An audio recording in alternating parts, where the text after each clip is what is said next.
ابراہیم ہیڈری town کے chairman Nazir Ahmad Bhutto نے عوام کو پینے کے پانی کی سہولت مہیا کرنے کے لیے ٹاؤن کے تمام پمپنگ اسٹیشنوں کو لوڈ شیڈنگ سے فری کرنے کے لیے کے الیکٹرک اور انرجی ڈپارٹمنٹ کے افسران کے ساتھ ٹاؤن آفس میں ایک ملاقات کی۔ اجلاس میں ٹاؤن ممبران، محکمہ توانائی کے افسران، کے الیکٹرک کے ذمہ داران نے شرکت کی۔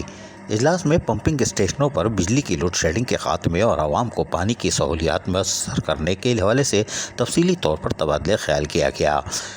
چیئرمین ابراہیم ہیڈری ٹاؤن نذیر احمد بھٹو نے کے الیکٹرک کے ذمہ داران پر زور دیا کہ واٹر سپلائی کی پمپنگ اسٹیشنوں کو لوڈ شیڈنگ سے فوری طور پر مستثنی قرار دیا جائے تاکہ عوام کو پینے کے پانی کی سہولت کی فراہمی کو یقینی بنایا جا سکے۔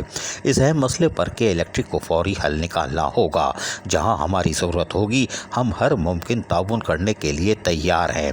ٹاؤن چیئرمین نذیر احمد بھٹو نے کہا کہ تمام پمپنگ اسٹیشنوں کے نئے سرے سے سروے کی جائے جس میں کے الیکٹرک اور ٹاؤن کے کونسل کے ممبران پر مشتمل کمیٹی تشکیل دی جائے۔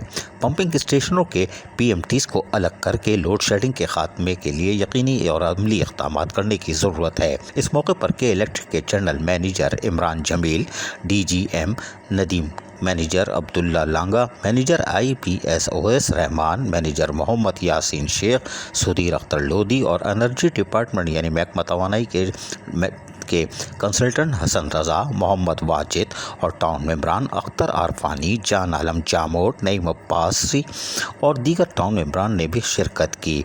عزیز عارف، KBS بلدیاتی نیوز، کراچی۔ ایسی ہی خوبصورت ویڈیوز فیوچر میں حاصل کرنے کے لیے ریڈ بٹن پر کلک کر کے اور بیل آئیکن کو پریس کر کے ہم سب کے سبسکرائبر بننا مت بھولیے۔